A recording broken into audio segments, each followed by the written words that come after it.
Welcome to your daily devotional with me, PMV. Today we break into Revelation chapter 2, and we'll be looking at the 7 churches that are found in Revelation chapters 2 and 3 and the messages directed directly to them over the next few weeks.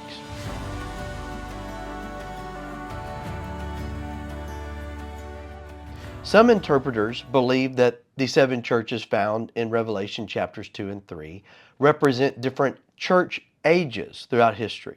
For example, the church at Ephesus would represent the first era when the time of the apostles ended and the love of the church began to grow cold. I don't believe that this is a proper interpretation of Revelation chapters 2 and 3. I think it's more of people reading a preconceived idea or notion into the text. And so for our study, we're going to look at the 7 letters as specific messages to specific churches in history that also have a bearing upon our lives today. So the first church to look at is the church at Ephesus. According to the book of Acts, the Apostle Paul spent multiple years in Ephesus. We know Timothy followed the Apostle Paul in Ephesus, and church history tells us that the Apostle John spent up to 30 years in Ephesus as a church leader there, possibly even the main pastor. So while Ephesus had a strong history with strong early church leaders, it was also a city filled with corrupt idol worship. Ephesus was home to the idol of Artemis, or Diana. Her temple was in fact one of the 7 wonders of the ancient world.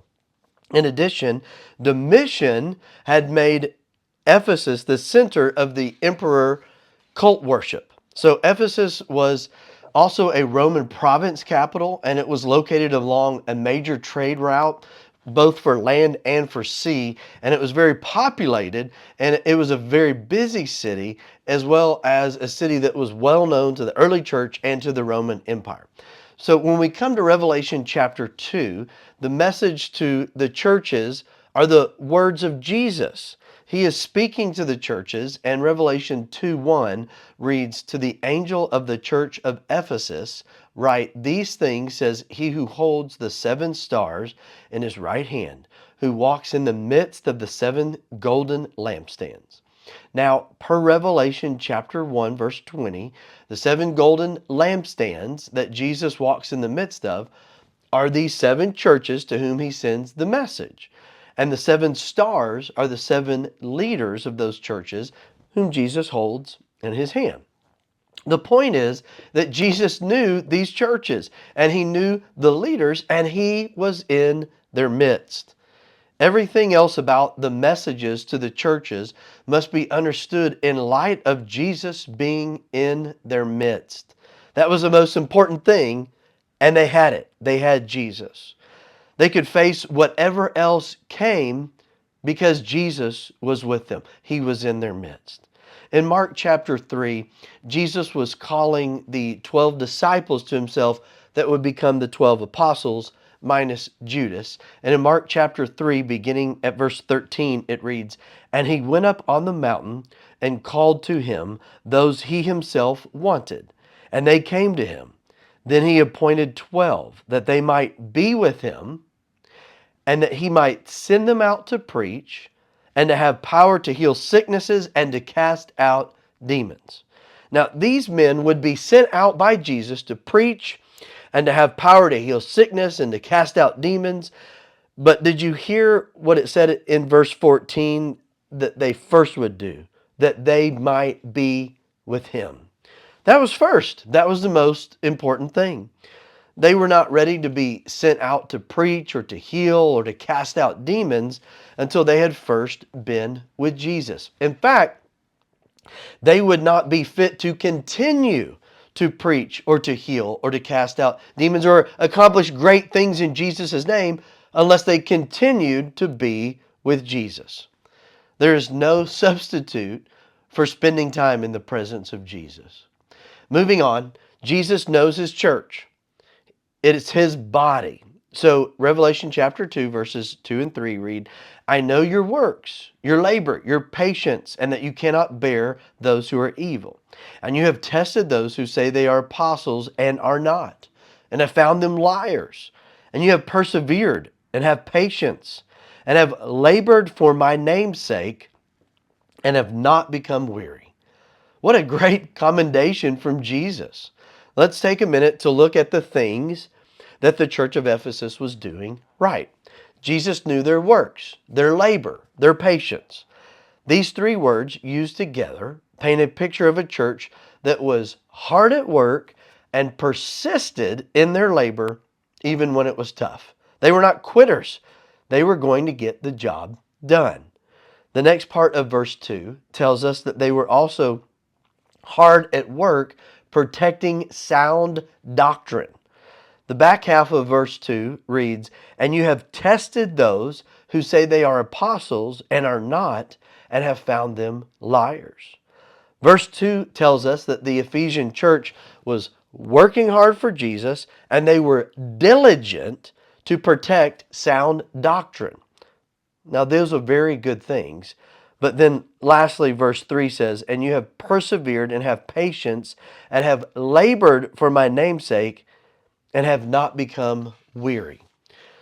Taking the words persevered, patience, and labor together and contrasting that with become weary, we have a picture of a church that persevered under a heavy burden and had not allowed the weight of the burden to crush them.